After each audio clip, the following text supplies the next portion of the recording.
அங்க இந்த வீடியோல ஒரு இன்ட்ரெஸ்டிங்கான பர்சனாலிட்டிய உங்களுக்கு இன்ட்ரோடியூஸ் பண்றேன். வேற யாரும் இல்ல, நீங்க பார்த்துட்டு இருக்கக்கூடிய இந்த ஹைட்ரஜன் தான். குட்டியா, கியூட்டா, அழகா இருக்கானே அப்படின்னு உங்களுக்கு தோணலாம். ஆள் பயங்கர எனர்ஜெட்டிக்கான ஒரு ஆளு. மூர்த்தி சிறுசுனாலும் கீர்த்தி பெருசு அப்படின்னு சொல்லுவாங்கல்ல. அப்படிப்பட்ட ஒரு பர்சனாலிட்டி இவன். ஏன் இப்படி சொல்றேன் அப்படின்னு உங்களுக்கு தோணலாம். இவன் வந்து பல சயின்டிஸ்டுக்கு டிமிக்கி கொடுத்தவன். நம்ப முடியுதா உங்களால?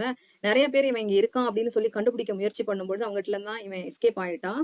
ராபர்ட் பாயில் இவனை நெருங்கிட்டாரு. ஒருத்தர் இருந்தும் இவன் எஸ்கேப் ஆயிட்டான். ஃபைனலா ஹென்ரி கேவெண்டிஷ் 1766ல வந்து இல்ல இப்படிப்பட்டவன் இங்க இருக்கான். அவன் பேரு வந்து இன்ஃப்ளேமபிள் ஏர் அப்படின்னு சொல்லி பேர் வச்சிடுறாரு.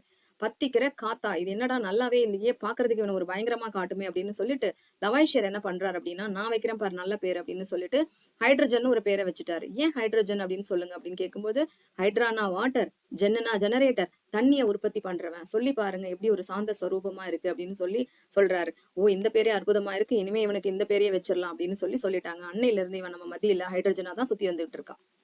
பத்தி எரியக்கூடியவனா இந்த பச்சை புள்ள அப்படின்னு தோணுதா உங்களுக்கு?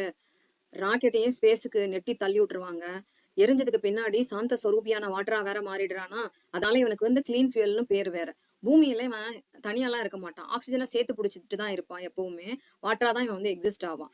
H2 அப்படின்றது வந்து ஒரு லைட்டஸ்ட் கேஸ்ங்க, elemental form of hydrogen. Oxygen இல்லாம அவன் மட்டும் இருக்கிறது. அப்படி பூமியில அவன் எக்ஸிஸ்ட் ஆகிறதுக்கு வாய்ப்பே கிடையாது. ஏன்னா இவன் வந்து ஃபெதர் மாதிரி ரொம்ப லைட்டான ஒரு ஆளு.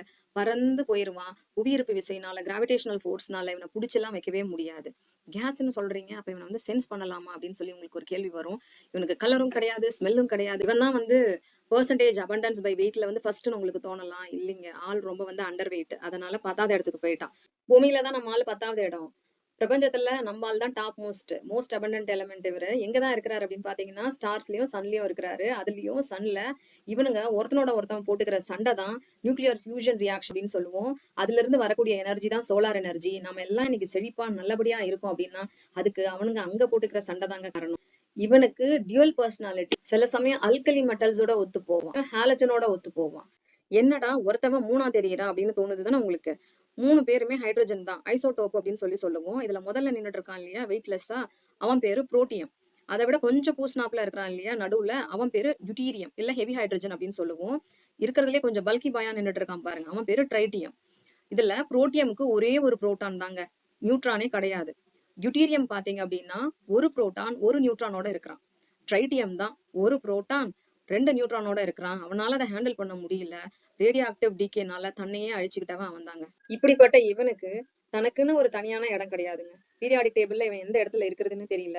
இவனுக்குன்னு ஒரு ஃபேமிலி வந்து கிடையாதுங்க. எந்த குரூப்லயும் இவன் சேர்த்துக்க கிடையாது.